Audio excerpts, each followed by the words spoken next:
When Pokemon came to the USA 26 years ago, it was an instant success, thanks in part to the immense popularity of the anime TV series.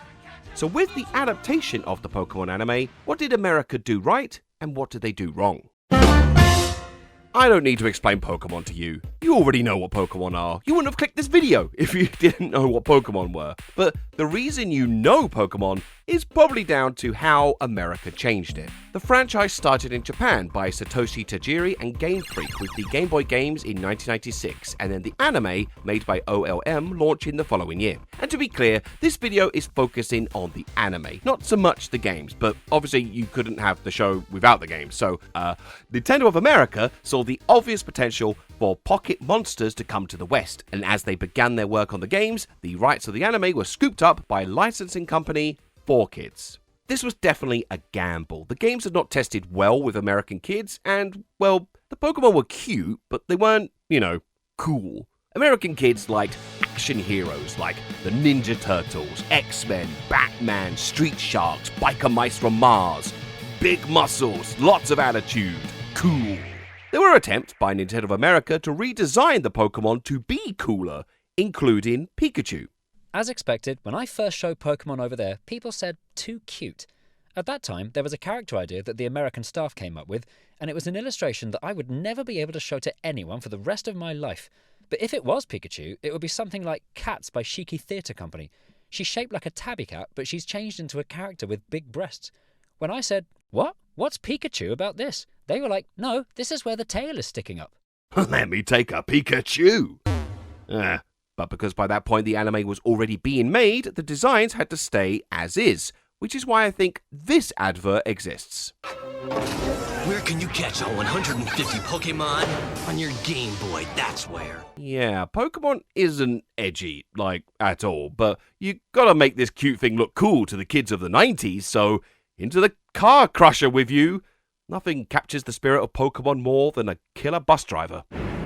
The American way of coolness was also reflected in the pop culture inspired names like Hitmonlee and Hitmonchan being named after Bruce Lee and Jackie Chan. This was to alter the Japanese names into something easier for English speakers to say, but this also had its oddities.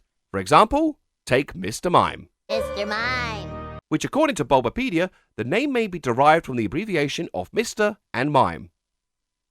We're learning today.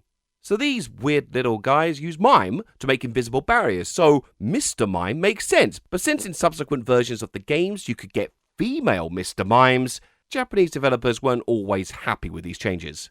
Nintendo of America were given total freedom to change whatever names they needed to make this work, apart from the franchise mascot, Pikachu, to maintain their international branding. And 4Kids were also allowed and actively encouraged to Americanize the anime. Before Pokemon, there were successful shows imported from Japan like Astro Boy and Speed Racer in the 60s, and they definitely had their audience. He's going over that cliff! But Dragon Ball, and in particular Sailor Moon, which was expected to be way more popular, landed with a thud. Japanese animation never really blew up in the American mainstream, and networks had no confidence that Pokemon was going to be any different. There was also a well-known urban legend surrounding the anime, giving it a degree of infamy. It's PORYGON! You see, in 1997, the episode Denno Senshi PORYGON aired in Japan for the first and only time. In the episode, Ash and the gang enter a computer system and are attacked by antivirus missiles. Pikachu uses a thunder shock to stop it, and this is where everything goes wrong. What happens next is a strobe effect that goes from white, red, black, and then alternate red and blue on every frame in a sequence that lasts for about 4 to 6 seconds. Reports at the time suggested that this caused dizziness, blurred vision, and nausea in hundreds of children. Even as someone without epilepsy, this sequence is really hard to watch. News of this spread quickly across Japan and the world. More than 600 children. Over 700 young viewers. The numbers kept climbing. 10,000, 12,000. Several news broadcasts in Japan included a clip from the episode which caused even more seizures. No one died, but this was a major incident and was nicknamed the Pokemon Shock. Pokemon was close to being cancelled before it even gotten started, so it went on hiatus for several months while investigations took place. which messed up the order of events in the show, such as a Christmas episode bumped to the following October. We'll get back to you later. But after its original Japanese airing, this episode has never been repeated ever again. It was never released commercially, and it was never sent to America for dubbing. Hence why PORYGON only appears as a still image in the Pokerup. PORYGON's appearances in the anime have been reduced to rare cameos at most, never having a major role in any episode or movie ever again, including its evolutions, who have never appeared in an animated form other than this one brief tiny appearance.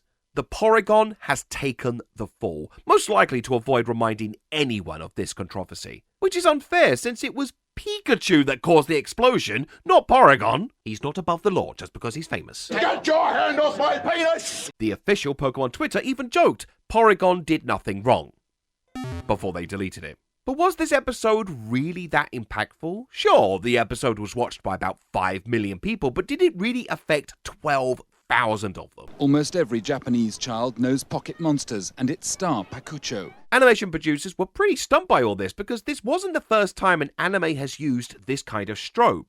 The strobe effect is called Paka Paka, an anime technique to create tension, and has been used hundreds of times. It's been in Astro Boy, Sailor Moon, and Dragon Ball Z. A show called Eddache had a scene with a very similar strobing effect in the same year as the PORYGON episode, and also led to children being hospitalized, albeit far fewer than Pokemon caused. So, what happened here? Benjamin Radford, a skeptic investigator, thought that 12,000 sounded impossibly high. Were Japanese children more unusually susceptible to photosensitivity? Surely not.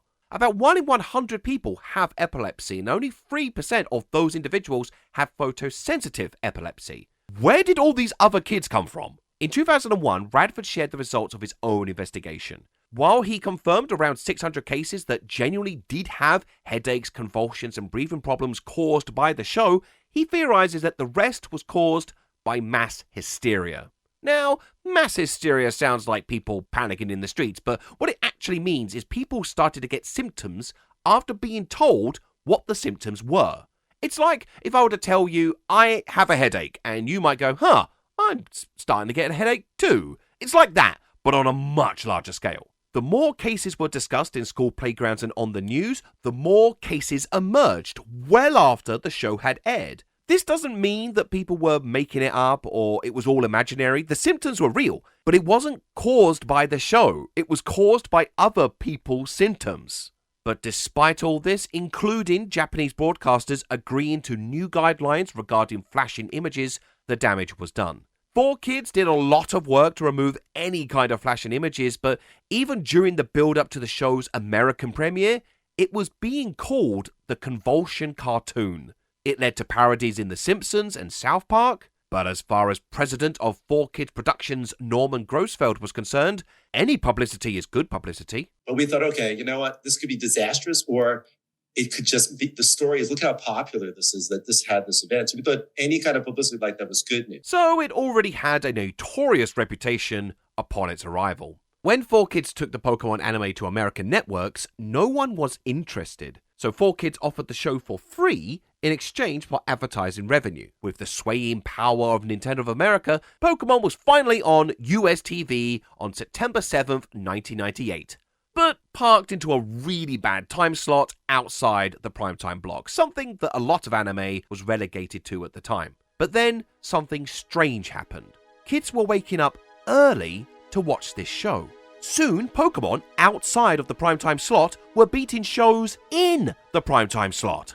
Within a few weeks, it was outrating the broadcast networks that were running in the ideal time slot. So our 5:30 a.m. or 5 a.m. broadcast was exceeding the prime time for kids broadcast of 3 to 5 p.m. after school, or earlier in the morning when they got up 6 to 8 a.m. And all of a sudden we had a big hit. And so, of course, everybody that didn't want the show now wanted the show. POKEMANIA had arrived, thanks to the three-prong assault of the games, the cards, and the TV show. As this headline says, Pokemon penetration imminent. Don't call it that, please. It was the 5th most searched term in April 1999. Just don't ask me what was number 1, or number 6, or number 8, or number 10. But anyway, Pokemon, yay! Kids loved it, Adults were mostly confused, and the media did not know how to react to this. It's the biggest thing from Japan since the Power Rangers. Pokemon is now in full mania. What all the fuss is about, at least to the 8-year-olds. Pokemon is an undeniable obsession with children across the country. Pokemon was regularly described as an invasion, part of a seemingly everlasting trend of Japanese fads being brought to America in the 90s, like the Tamagotchi and the Power Rangers. So I think this framing of a foreign invader, especially one that targeted children, led to some hostility. You may know that bonding moments with children these days come only when they look up from their Pokemon cards. The emphasis on Pokemon battles in its marketing, again to make it look cool, had some worried about teaching kids violence, although most parents were completely fine with it. It's really, I think, an okay thing for the kids because they learn to save their allowance, to budget for it, and they learn to trade and be kind of reasonable with their friends. In fairness, the US was still reeling from the Columbine school shooting that had happened that same year, which had sparked a lot of debate about the effects of violence in mass media, which, at the time, pointed the finger at things like goth culture and Marilyn Manson. So it's not surprising that the fighting animal show Who What Fight Each Other was met with some scrutiny. In my opinion, parents should not let their kids watch Pokemon, play Pokemon, buy Pokemon cards, have anything whatsoever to do with Pokemon, because the message is violence. But that psychiatrist who had that quote last, I guarantee you these people haven't seen any of the cartoons at all. They have no concept at all. It ruffled the feathers of some religious groups. In some cases because Pokemon evolve. If mankeys evolve into primates, then why do we still have mankeys? But there were also fears that particularly the ghost and psychic type Pokemon were teaching kids about the occult. You know that meme of that guy that says, Why? Why? Why? Why? He's talking about Pokemon. So Pokemon is a game that teaches children how to enter into the world of witchcraft. A children's pastor burnt Pokemon cards with a blowtorch, used a sword to cut up a Pokemon toy, and then got his own 9-year-old son to rip the head off his own Pokemon doll, all whilst the children chanted, burn it, chop it up, chop it up. This didn't actually go down very well. Some parents even removing their kids from this church. These are just some of the very few noisy examples. Most religious groups didn't really care. Some were a little cautious in the same way any trend could be a distraction. Some even saw some Christian values in it, like Ash's self-sacrifice. That's a bit like Jesus. But mostly, people either found this harsh anti-Pokemon rhetoric very boring or very silly. Your children need to know there's a devil and he hates them and he wants to ruin their life. So there wasn't actually all that much protest to Pokemon, at least with the show and the games. The things that were a lot more contentious were the trading cards. I want to keep this video on topic about the TV show specifically, but let's cover this quickly. The trading cards, published in the US by Wizards of the Coast, were a cornerstone of the craze that had kids hungry to get them all. Doubly so because the appeal of Pokemon wasn't just pigeonholed to being a boy or a girl thing. It's a unique property in that both boys and girls are attracted to it, so this almost doubles our market. Stocks struggled to match demand, increasing their rarity and value. And when demand outpaces supply, it quickly becomes a seller's market. Many schools had to ban them altogether. School officials are finding that Pokemon cards are responsible for fistfights, and the constant trading is not only distracting kids from classwork, but turning the playground into a black market. Many parents took issue with the randomness of the card packets and that the seemingly artificial value placed on one particular card over another just made it a form of gambling for kids. Honestly, if I made this video just about the Pokemon cards, it would be twice as long. For example, there's this story of a 9-year-old who hid inside of a store after closing so he could steal Pokemon cards, but forgot that when stores close, they, close. So he got trapped inside until the police showed up. Amazing. An otherwise foolproof plan with no flaws. Another young boy found this card that came with the symbol of a swastika, which naturally caused upset with Jewish families in America. But this isn't a Nazi swastika. In fact, this symbol predates Nazis, but has nevertheless been appropriated by them and remains a stark reminder in the West. In Asian countries, it is a symbol of spirituality and good fortune and is seen as distinct from the Nazi swastika. In Japan, this symbol is called the manji and is the symbol for Buddhist temples. Even though this Japanese language card was never meant to be in America, the card in question actually came from an imported stock, and plans were for the English version to alter the image, the Japanese version also had the symbol removed in all future versions. A moment of culture clash that Pokemon chose to entirely alter for Western consumption. And to naturally segue back to the anime again, case in point. So, in December 1999, the US aired the episode Holiday Hijinks. Here, the Jinx are like Santa's helpers, and she gets Ash and the gang to help rescue Santa from Team Rocket. This caught the eye of US critic Carol Boston Weatherford, who published an article describing Jinx as a racist stereotype. The character Jinx has decidedly human features: jet black skin, huge pink lips, gaping eyes, a straight blonde mane with a full figure, complete with cleavage and wiggly hips. Jinx clearly denigrates African Americans, particularly black women. So, what are we looking at here?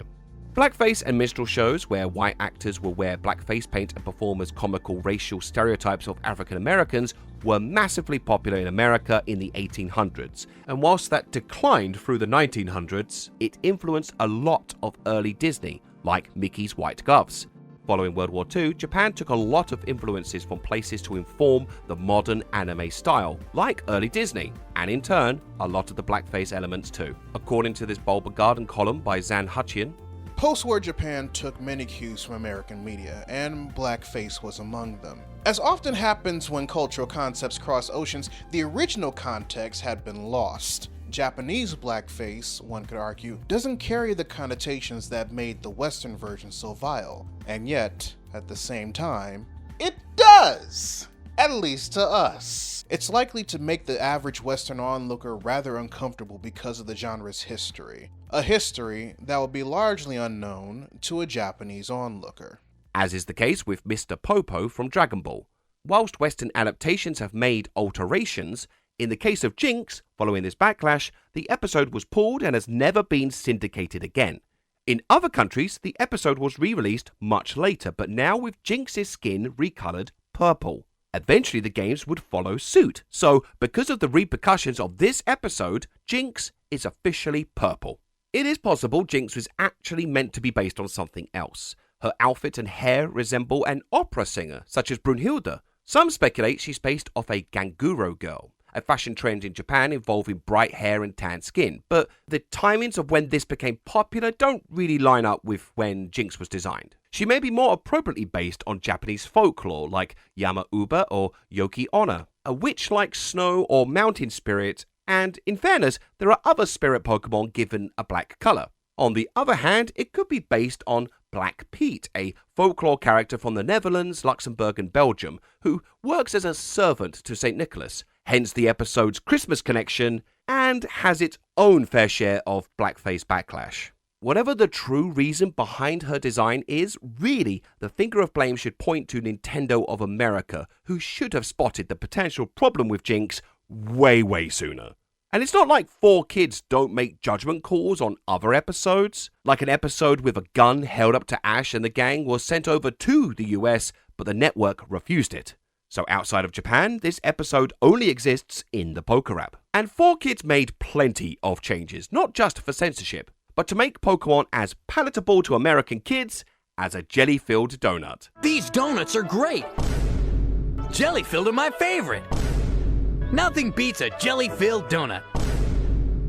Yeah, so the donut thing. This was all part of 4Kids' undisguised attempt to minimize anything Japanese about Pokemon. Oh, there's my pizza! Coming! As previously mentioned, there wasn't an anime that had really broken into the mainstream in the 90s, and there were many hard lessons learned about how Sailor Moon failed. Sailor Moon, about a girl who discovers a magical brooch that transforms her into a hero to fight evil, came to the US in 1995 and was widely expected to be a smash hit. Following the success of the Power Rangers, like Pokemon, a lot was altered to be Americanized. Usagi became Serena, Satoshi became Ash. They would flip some shots of vehicles so that they would be driving on the same side of the road as American cars. Like here, the steering wheel is on the right side, and then suddenly, boop, here it is on the left. They added flashy CGI transitions and even the moral message at the end of every episode. But it performed so poorly, the dub series was almost cancelled midway through Season 2. So, what did Pokemon learn from Sailor Moon? For one, it invented a killer hook of a tagline. Gotta catch 'em all! Gotta catch 'em all! This was created by Norman Grossfeld from 4Kids, but due to rules involving advertising to children, the phrase gotta catch 'em all could be construed to have the double meaning of got to buy them all, like an explicit instruction, which is prohibited. But given that catching is a core mechanic of Pokemon, the tagline was permitted. And this catchy phrase proved to be a powerful rallying cry. It was always my intention to come up with a tagline for marketing purposes that would also be included in the theme song. Ash's surname was made to be Ketchum, to allude to Catch 'em all, and the theme song became so synonymous with the Pokemon franchise, it became the official slogan. But what Pokemon specifically learned from Sailor Moon was the problem with Japanese text. Sailor Moon does mask over Japanese text with English in some cases, but Japanese text is still visible everywhere. And this constant reminder of its Japanese origins ostracized American audiences. One Pokemon executive producer said, Japanese writing showing up on signboards in the background and uniquely Japanese family settings distract American kids, preventing them from really becoming absorbed in the movie's fictional world. With these examples in mind, from the start we had our hearts set on thoroughly localizing Pokemon in the English-speaking market. So the US adaptation stripped all Japanese text. In many ways, it looks super janky. But Sailor Moon had shown it was better to look janky than leave the Japanese text in. In fairness, Sailor Moon was also at a disadvantage compared to Pokemon. Sailor Moon was not just being translated, but also forced to be more kid-friendly than its source material, since it was going into a kid's block. There was a lot more violence and suggested nudity that had to be cut down. It had also erased canonical queer couples, presumably to avoid outraged parents. In one instance, changing the gender of one of the male characters to a female so they would be a straight couple now, and in the other, from girlfriends to cousins. Whilst Pokemon also faced censorship, it was at least always aimed for a younger demographic from the outset. But the reason Pokemon succeeded at all in the West was due to the active and intentional erasure of its Japanese elements. And once you've done that, when you have removed and replaced all the original parts, is it even the same show anymore? A real Ship of Theseus type situation. A kid who grew up watching Pokemon in Japan would have a different experience to a kid who grew up watching Pokemon in America. And it's still mostly called Pocket Monsters in Japan. The Pokemon name is often integrated as well, but ironically, this name is a Western invention. Al Khan, a licensing executive who saw the immediate potential for Pokemon to come to the West, said, I didn't like the name Pocket Monsters. I wanted the name to be more Japanese-y. In their 1988 paper about the dominance of US television internationally, Colin Hoskins and Rolf Mirris spoke about a cultural discount. When a product, such as a show, is exported to a foreign environment, the cultural appeal of the product is discounted for the benefit of foreign viewers. In the case of anime, this internationalization has to remove those cultural barriers for mass consumption, like the removal of Japanese names and text, so that the wider Western audience would view the anime as going alongside its Western contemporaries and not alternative to. I choose you, Golbat! I win. Obviously, I'm talking about American mainstream commercial success. There's plenty of Western translations and adaptations that try to stay true to their Japanese counterparts, like a later redistribution of Sailor Moon that redid the previously dubbed seasons to stay faithful to the Japanese originals. But these have more of a niche appeal, and Pokemon wanted to appeal to as many people as possible, so they were not protective about what cultural elements they would have to lose to do so. This hits hard for me, because I too find myself having to accommodate my own content to reach wider audiences. I think a lot of YouTubers do. I'm British. Look, I'm sorry. Therefore, I grew up watching a lot of British TV shows as well, but there's not much of this I could really make a video about without it ostracizing parts of my audience who are unfamiliar with this stuff. So I tend to lean my videos towards topics of broader international appeal, but given that it dominates the industry with the big movies, the prestige TV shows, the legendary animated shows, when I say international appeal, I really mean American. So, in a way, I'm culturally discounting myself. YouGov found that a lot of countries feel that their own national culture is getting more and more influenced by America, especially with films, TV, and music. For example, while it has its roots in Scottish and Irish traditions, trick-or-treating, as we know it, has been very much an American thing since the 1910s. It wasn't something the UK did at Halloween until the 1980s because of British kids seeing American media, such as E.T. Many British kids don't know the difference between the emergency phone numbers 999 and 911, to the point where dialing 911 will now just redirect to 999. While British schools had the traditional school leavers party, like a school disco or summer ball, this is now largely replaced by the American-style school prom because of the importance it's given in American movies. To be clear, this isn't old British man yells at American cloud. I love taking my son out every Halloween. Yeah! And if anything, this is more on British media who need to make greater efforts for more brilliant and original ideas like Ghosts and Taskmaster. But for a long time, America gets to call the culture shots, while international shows have to accommodate themselves for an American audience. We're gonna flog ya! We're gonna flog ya! We're gonna beat ya! We're gonna beat ya! What's going on? This could be for logical reasons, such as with JYNX, but it's not such a requirement for American media with an international audience, unless it's cutting any scenes of queer people. And to be clear, again, I love American media too. This stuff is part of my childhood and my adulthood. Of course, there's been a greater push for more diversity. Just look at the huge success of Squid Game and its clear message about predatory capitalism. And also look at how that message got lost in translation. Pokemon was a sensation until around the year 2000. Obviously, the franchise is alive and well, but it has died down in the mainstream. Until the massively popular Pokemon Go in 2016. The phenomenal success of the Pokemon anime led to an increased curiosity and acceptance of anime in the West. Cartoon Network used their Toonami block to air anime shows including Dragon Ball Z and Sailor Moon, where they finally found their audience and remain popular to this day. After 25 years, Ash finally became a world champion Pokemon trainer, and the anime now follows brand new trainers who have only just begun their journey. Oh yeah, there was a musical based on the show. And that's enough. But did Pokemon completely lose its Japanese voice in order to come to the West? Perhaps not entirely. For one, there's debate if it really had a Japanese voice at all. Associate Professor Amy Shirong Liu suggests that it was intentionally designed to be a more ambiguous fantasy world for internationalization. Although some dragon-like Pokemons might remind the audiences of certain Western folklore creatures, they are portrayed as Pokemons that do not belong to any specific culture. From the very beginning, Pokemon was intended in part for export. After all, behind the cute faces, it's still a business. But I find this debate debatable, as there's clear examples of Japanese-specific references in the show. For example, in one episode, Ash makes a pun and Pikachu offers a pillow. This is a reference to the long-running Japanese TV game show, Show 10, where contestants win Zabuton cushions for giving funny answers.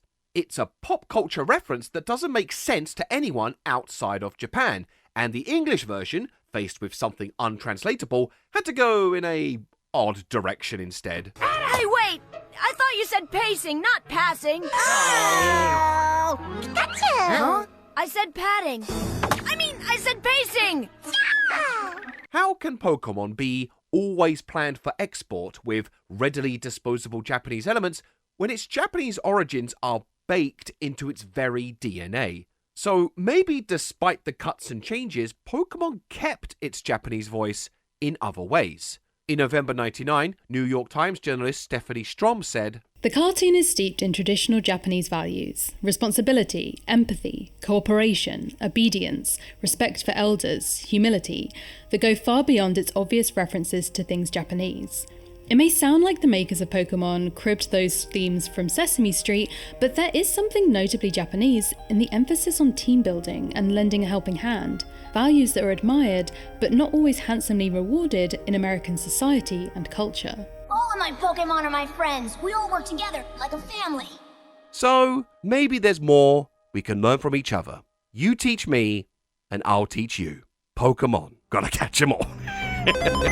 Chicks turn purple, gold bad swastika, jelly-filled donut, burn it, chop it up. Mr. Mime beats Mr. Mime, killer bus driver, Pokemon card crime, Sailor Moon failure, Japanese discreet, penetration imminent, American trick or treat, Porygon seizures, red and blue, why guy, big titty Pikachu.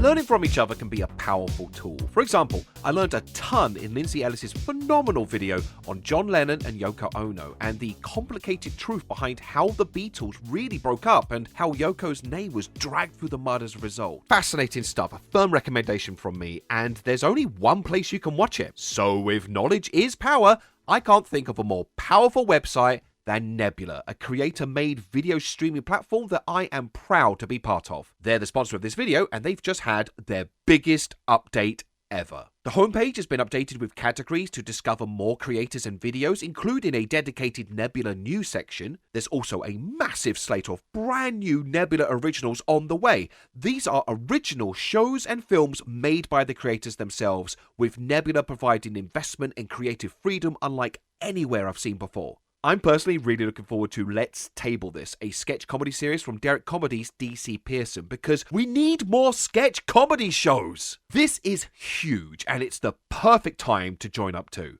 When you sign up to Nebula, you not only get access to originals, news, ad-free content, classes, and exclusive content, but you'll be directly supporting me and fellow creators, including many of my favorites: Todd in the Shadows, Philosophy Tube, Innuendo Studios, Game Makers Toolkit, and more. There are monthly or annual plans, but Nebula is offering a lifetime membership. No installments, no tricks, no gimmicks, just a single one-time upfront fee, and everything I've just mentioned is all yours for as long as you and Nebula both exist. And I love existing. If you sign up using my link at nebula.tv/Eddache or use the link below, you can support me directly and get Nebula for 40% off annual plans, as little over $2.50 a month. Thank you, Nebula, for sponsoring this video. Pikachu?